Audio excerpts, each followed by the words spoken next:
Hello friend, मेरा नाम मुकेश कुशवाहा है। मैं 2021 में अपना एमटेक आईआईटी दिल्ली से कर रहा था और अलॉन्ग विथ एमटेक मैंने गेट 2021 में मैकेनिकल में ऑल इंडिया 599 रैंक लाया और उसी साल बार्क में as a training scientific officer select हुआ। तो नाउ हम जैसे जानते हैं कि 30 to 35 days on an average बचा हुआ है गेट के एग्ज़ाम में। सभी बच्चे अपना प्रिपरेशन कर रहे हैं, तो इन डे को कैसे यूटिलाइज करें, इसमें मैं अपना एक्सपीरियंस कुछ बताना चाहूँगा। फर्स्ट, मैं अपने जो भी एक्सपीरियंस है उसको 4 पार्ट में डिवाइड किया। पहला कि हाउ टू बिकम कॉन्फिडेंट कि हाँ मेरा सिलेबस पूरा हो गया, क्योंकि मैकेनिकल या फिर अदर भी ब्रांच के सिलेबस इतनी ब्रॉड है कि कभी कॉन्फिडेंस ही नहीं आता कि हाँ सिलेबस पूरा हो गया। तो कैसे इसमें कॉन्फिडेंस लाए। और सेकंड चीज़ की, जैसे कि सब जानते हैं 1 महीने में सब टेस्ट सीरीज देते हैं, और बट टेस्ट सीरीज के साथ revision plus previous year paper, ये दोनों बहुत इंपॉर्टेंट होता है। भले ही हम पहले लगा चुके हैं, लेकिन अभी उसका भी थोड़ा बहुत रिवीजन बहुत ज़रूरी होता है। और थर्ड चीज़ की टेस्ट हम देते हैं तो क्या क्या प्रॉब्लम आती है, क्या क्या क्वेश्चन आते हैं, कैसे डिप्रेशन आता है, रैंक नहीं आती या फिर नंबर नहीं आता, उसमें इम्प्रूवमेंट कैसे ना। फर्स्ट पार्ट, जैसे कि हमें पता है कि जब हम टेस्ट देते हैं तो मैक्सिमम ऐसे पार्ट है, जैसे टोम में हो गया वेलोसिटी डायग्राम, या फिर गवर्नर का क्वेश्चन हो गया, बहुत हार्ड क्वेश्चन डिजाइन होते हैं, या फिर एफएम में क्वेश्चन आता है जैसे कैप्टन टर्बाइन में वेलोसिटी डायग्राम हो गया, या फिर फ्लूइड मशीनरी में हो गया, या फिर टर्बुलेंस फ्लो जो आता है। तो ये सब ऐसे ऐसे टॉपिक है जिसमें अगर क्वेश्चन डिजाइन हो जाता है तो हमें प्रॉब्लम होती है लगाने में। तो इन सब टॉपिकों के लिए क्या करें कि आप अपना बेंचमार्क बनाएं on the basis of your class notes, या फिर जो भी नोट्स आपने बनाया उसमें, और ये डिसाइड करें कि हम अब इससे हाई लेवल में आएगा तो मुझे वो क्वेश्चन छोड़ने के लिए ही बनाया गया है, ये सोचें। क्योंकि आप अगर इसमें डीप में लगेंगे पढ़ने ऐसे टॉपिकों को तो गेट में ऐसे टॉपिक का वेटेज बहुत कम होता है, और आप अपना कीमती टाइम को कहीं और लगा देंगे जो जिसका आउटपुट बहुत कम है। तो ऐसे टॉपिक में आप बेंचमार्क बनाएं अपने नोट्स का कि हाँ मुझे टर्बुलेंस फ्लो में इतना ही आता है, उससे ज़्यादा हमें नहीं पढ़ना है। ऐसे ही वेलोसिटी डायग्राम, जैसे टोम का वेलोसिटी डायग्राम हो, या फिर फ्लूइड मशीन, हाँ मुझे वेलोसिटी डायग्राम कैप्टन टर्बाइन ही पढ़ना है, या फिर फ्रांसिस, इससे हार्ड अगर कोई क्वेश्चन आ जाएगा तो मुझे नहीं लगाना है। तो ये कर सकते हैं, इससे आपको कॉन्फिडेंस आएगा कि हाँ मेरा सिलेबस मोर और लेस सब खत्म हो गया, और अगर क्वेश्चन आते हैं इन टॉपिकों के तो लगाने लायक है तो लगाइए, अदरवाइज उसको ना। द सेकेंड पार्ट की importance of previous year paper and revision. तो जैसे कि 1 महीने का टाइम होता है तो मैक्सिमम बच्चे क्या करते हैं कि टेस्ट सीरीज को ही लगाते रहते हैं, जैसे जो जिस भी जैसे मेडजी हो गया, फिर एक्सर्जिक, ये सब टेस्ट ही लगाने में रह जाते हैं और प्रीवियस ईयर देख नहीं पाते हैं। और कभी कभी ऐसा होता है कि टेस्ट सीरीज अपना ब्रांड बनाने के चक्कर में इतनी हार्ड क्वेश्चन डिजाइन कर देता है जो प्रीवियस ईयर से रिलेटेड ही नहीं रहता। तो इस चक्कर में दिक्कत आ जाती है बच्चों को, क्योंकि प्रिपरेशन का डायरेक्शन अलग हो जाता है। तो मैं ये कहूँगा कि जो भी बच्चे तैयारी कर रहे हैं तो अपना टारगेट दें कि प्रीवियस ईयर जो पेपर है, या तो क्योंकि पूरा क्वेश्चन तो फिर बारी लगा नहीं पाएंगे क्योंकि बहुत ज़्यादा क्वेश्चन होते हैं, तो या तो आप स्टार मार्क करके अपना जो लिखे हैं वो लगाइए, या फिर सबसे बेस्ट तरीका है कि रिसेंट के 4 से 5 जैसे कि आपके पास टाइम है, पेपर को ईयर के गेट के प्रीवियस ईयर पेपर को आप एज ए टेस्ट सीरीज दे दें, जिसमें टाइमर चलता रहता है तो अच्छा लगता है। जैसे टेक्स्ट बुक पे प्रीवियस ईयर पेपर आपको मिल जाता है, टेक्स्ट बुक पे आप जाइए, लॉगिन करिए और वहाँ से आप टेस्ट दे सकते हैं जब टाइमर चलता रहता है। और गेट का पेपर जब सॉल्व करेंगे तो उसमें आप देखेंगे कि आपका पेपर 2 से 2.5 घंटे में कंप्लीट भी हो जाएगा, प्लस वो क्वेश्चन गेट के प्रीवियस ईयर रहेंगे तो आपका कॉन्सेप्ट भी रिवाइज हो जाएगा, प्लस आप सॉल्व करेंगे तो प्रैक्टिस भी हो जाएगा। और जब आप सबमिट करेंगे उसके बाद देखेंगे आपके पास आपको बहुत सिली मिस्टेक भी हुई है। तो प्रीवियस ईयर पेपर में जो सिली मिस्टेक आप करते हैं, जो 4 से 5 ईयर के पेपर आप लगा रहे हैं, उसके सिली मिस्टेक को आप अलग कॉपी में ज़रूर लिखें और बार बार उसको रिवाइज करें, क्योंकि वो ऐसे मिस्टेक हैं जो आप गेट के पेपर में ही की। तो इस प्रकार से आप प्रीवियस ईयर को मेकअप कर सकते हैं। और जो रिवीजन में बेस्ट यूटिलाइजेशन करना है टाइम में, वो एफटी और मैथ के लिए करना है, क्योंकि एफटी मैथ दोनों मिला के अप टू 30 नंबर के ही आ जाते हैं। और जो एफटी है उसमें इंग्लिश पे बहुत ज़्यादा फोकस करते हैं। ज़्यादातर मैक्सिमम बच्चे जो यूपी बोर्ड के होते हैं वो इंग्लिश पे ध्यान नहीं देते हैं, बट इंग्लिश बहुत इंपॉर्टेंट है। उसके लिए ज़्यादा मेहनत भी आपको नहीं करना है। ग्रामर रट के आप उसमें स्कोर नहीं कर सकते। सबसे बेस्ट वे होता है कि प्रीवियस ईयर आप पेपर जाइए, देखिए और देखिए कि उसमें पैराग्राफ होते हैं, उसमें ट्रिक मारने वाले क्वेश्चन जो आपको सडन पूछना होता है वहाँ पे, तो कैसा पैटर्न है उसको रियलाइज़ करिए और कोशिश करिए कि हाँ हम ऐसे क्वेश्चन आए तो आंसर दे सकें। तो इसको छोड़ने के बजाय आप इस पे थोड़ा मेहनत करिए, प्रीवियस ईयर देखिए 3-4 साल के सभी ब्रांच के, आपको आइडिया हो जाएगा। आप डेफिनेटली इंग्लिश भी करके आएंगे। इंग्लिश छोड़ के नहीं जाना है क्योंकि 7 to 8 मार्क का आता है। और मैथ और एफटी में आप 100% स्कोर अगर मेहनत करेंगे तो कर भी सकते हैं, क्योंकि टेक्निकल में बहुत ब्रॉड सिलेबस है, प्लस डिजाइन कर देते हैं क्वेश्चन, तो बहुत सारे क्वेश्चन आता नहीं है। बट मैथ और एफटी के साथ ऐसा नहीं है, तो मैथ और एफटी के रिवीजन पे बहुत ज़्यादा ध्यान दें। Third and most important part होता है कि कितना भी पढ़ें या फिर टेस्ट दें, टेस्ट में रैंक इम्प्रूवमेंट नहीं हो रही, नंबर इम्प्रूवमेंट नहीं हो रही। तो टेस्ट में रैंक या नंबर इम्प्रूवमेंट न होने के कई सारे रीजन होते हैं। फर्स्ट ये होता है कि आप क्वेश्चन टेस्ट इसके पढ़ रहे हैं और समझ ही नहीं आ रहा है एक्चुअली क्या बोल रहा है।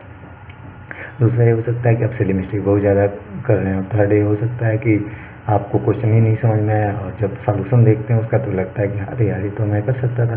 तो अगर ऐसे टाइप के, और दूसरा होता है कि जो सिली मिस्टेक होता है उसको मिनिमाइज ही नहीं हो रहा है, हर बार नए क्वेश्चन सिली मिस्टेक आ जाते हैं। और थर्ड का ये प्रॉब्लम होती है टाइम मैनेजमेंट की। टाइम मैनेजमेंट नहीं हो पा रहा है, या फिर टेस्ट को कैसे अटैम्प्ट करें, अब तो मिक्स क्वेश्चन आने लगे। और चौथा होता है कि जो हमारा टेस्ट है, टेस्ट देने के बाद उसको एनालिसिस कैसे करोगे, क्योंकि एनालिसिस में कभी कभी बहुत ज़्यादा टाइम चला जाता है, 5-6 घंटे भी चला जाता है, जो कि सही नहीं है। तो कैसे एनालिसिस करें इसके बारे में बताएंगे। तो सीधी सबसे अगर क्वेश्चन समझ में नहीं आ रहा है तो आप देख के ये समझे कि एक्चुअली ये प्रीवियस ईयर से रिलेटेड है कि नहीं। अगर नहीं है तो फिर वो टेस्ट को हार्ड बनाने के लिए दिया गया, नो प्रॉब्लम, उसको जाने दो। दूसरा, अगर टेस्ट वो जो क्वेश्चन है गेट के हिसाब से बट फिर भी आपको कॉन्सेप्ट नहीं आया तो आपको रिवीजन की ज़रूरत है। और थर्ड पार्ट है सिली मिस्टेक। सिली मिस्टेक बहुत ही ऑब्वियस बात है, सबके साथ होता है, तो आपको ये एक्सेप्शन नहीं है, कुछ तो सिली मिस्टेक होगा ही। बट कुछ पॉइंट आप अगर ध्यान में रखेंगे तो काफ़ी अच्छा हो सकता है। जैसे MCQ MSQ आजकल आ रहे हैं, तो MCQ उस पर बहुत ज़्यादा रहने पता चले, आपको पता ही नहीं चले कि मोर देन वन ऑप्शन सही है, आप एक ही मार के चले तो गलत हो जाएगा। भरते टाइम यूनिट देख लें या फिर फ्रैक्शन या मैग्नीट्यूड, ये ज़रूर देख लें। और सबसे ज़्यादा सिली मिस्टेक तब होता है जब कोई नया क्वेश्चन डिज़ाइन करते हैं और हमें कॉन्सेप्ट पता होता है लेकिन वैसे क्वेश्चन प्रैक्टिस नहीं किए। तो इसमें क्या होता है कि हम लोग टाइम की कमी की वजह से हम लोग तुरंत लगाना शुरू कर देते हैं। तो इसमें क्या होता है कि दिमाग को एक साथ स्टेप प्लस कैलकुलेशन दोनों को काम करना पड़ता है। तो इस चक्कर में उस क्वेश्चन में सिली मिस्टेक होने के साथ बहुत ज़्यादा होता है। तो जब भी कभी ऐसा नया क्वेश्चन आए जिसको आप पहले से नहीं लगाएं, तो एक बार थोड़ा उसको अपने माइंड में एक मैप बना लें कि अच्छा हमें ये स्टेप करना है। जैसे कोई क्वेश्चन है तो हमें ये पहले ये अननोन कैलकुलेट करना है, फिर उसके बाद ये, फिर उसके बाद ये, फिर उसके बाद। एक बार अगर आप लाइन बना लिए उसके बाद से आपका दिमाग उस प्रोसेस, उसके बाद से आप कैलकुलेशन पे पूरा ध्यान देंगे और वो सिली मिस्टेक होने के चांस कम रहेंगे, क्योंकि एक साथ फिर माइंड एक ही काम करेगा, तो इससे सिली मिस्टेक होने के चांस कम हो जाएंगे। तो ऐसा करके आप सिली मिस्टेक को कम कर सकते हैं। और दूसरी बात, टाइम। तो कभी भी टेस्ट को 2 पार्ट में देना चाहिए। फर्स्ट में ये मत सोचो कि 2 नंबर का है कि 1 नंबर का है। अगर आता है, ऐसे क्वेश्चन आपने किया है और 100% श्योर है कि हाँ मैं इसको कर लूँगा, तो आप उसको करिए। और कभी भी ऐसे ज़रा भी डाउट है क्वेश्चन में तो उसको स्किप कर दीजिए, बाद में आगे करिएगा। एक बार आप अगर ऐसे लास्ट तक चले गए तो दोबारा आएंगे तो जो क्वेश्चन छोड़ के गए होंगे वो आपको एक अलग वे में देखेंगे और मे भी वो क्वेश्चन आप इजीली कर भी सकते हैं। और टाइम मैनेजमेंट इससे काफ़ी अच्छा होता है। तो जिनको टाइम की कमी हो रही है वो यही कर रहे होंगे कि एक ही बार में क्वेश्चन को 4 होंगे पूरे कर दें, ये गलत बात है। आप पहले जो क्वेश्चन आ रहा है उसको एक बार में कर दीजिए, फिर दोबारा आइए और करिए। और वो इतना टाइम नहीं रहता है कि रीचेक करेंगे आप बार बार।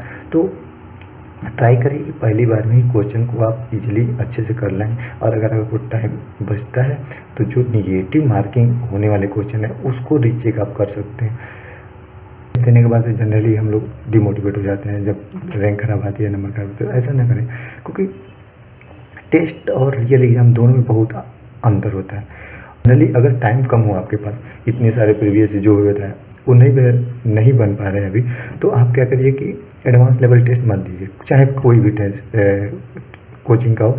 आप मैक्सिमम फोकस कीजिए मॉक टेस्ट दें, क्योंकि वो ज़्यादा रिलेटेड टू गेट रहता है। मॉक तो कॉन्सेप्ट को और बिल्डअप करने के लिए होता है, और उसमें कभी नंबर के पीछे मत भागें एडवांस लेवल टेस्ट में। और अगर आपके मॉक टेस्ट में इम्प्रूव करके 60 to 70 नंबर भी ऑन एन एवरेज ला दे रहे हैं, तो अगर आपको अच्छा आ रहा है तो बेस्ट है। बट इतना भी आ रहा है तो आप अगर काम टेंशन फ्री रहेंगे और अच्छे से एग्ज़ाम देने जाएंगे, तो आप इसको अंडर 100 में रैंक कन्वर्ट कर सकते हैं आराम से। तो टेंशन लेने की बात नहीं है, जितना भी स्कोर आ रहा है बेस्ट है, और टेंशन नहीं लेना है, क्योंकि ये रियल एग्ज़ाम नहीं है। उस एग्ज़ाम में जो सिली मिस्टेक कम करेगा उसके रैंक आ जाएंगे, ठीक है। और जो एनालिसिस है टेस्ट का, उसमें देखो जब एनालिसिस करने आप जाते हैं तो बहुत सारे क्वेश्चन ऐसे होते हैं जो बहुत टाइम टेकिंग रहते हैं। जैसे कि मैंने बताया कि लेट अस सपोज कोई एक्सेलेशन डायग्राम के क्वेश्चन दे दिया और आप उसको वेक्टर मेथड से करना है, पूरा दिन उसके एनालिसिस में लगा दी, तो ऐसा ना करें। जो आप जब एनालिसिस करने जाए तो कुछ क्वेश्चन ऐसे रहेंगे जो बिल्कुल उसके सॉल्यूशन को रटना नहीं है, क्योंकि अभी नए कॉन्सेप्ट सीखने का वक्त नहीं है, ठीक है। तो आप उस क्वेश्चन को सही है कि आप हटा ही दें, क्योंकि आप रटेंगे 2 से 3 एक घंटे का भी एक क्वेश्चन में लग जाएगा, और आप फाइनली उसको याद ही करेंगे तो कोई फ़ायदा है नहीं। तो बेस्ट वे है एनालिसिस करते रहें, वो क्वेश्चन हार्ड क्वेश्चन को स्किप कर दें, पढ़ने की ज़रूरत नहीं है। और जो सिली मिस्टेक है उसको कॉपी में नोट करते रहें, और बार बार नया टेस्ट देने से पहले एक बार रिवाइज ज़रूर करें।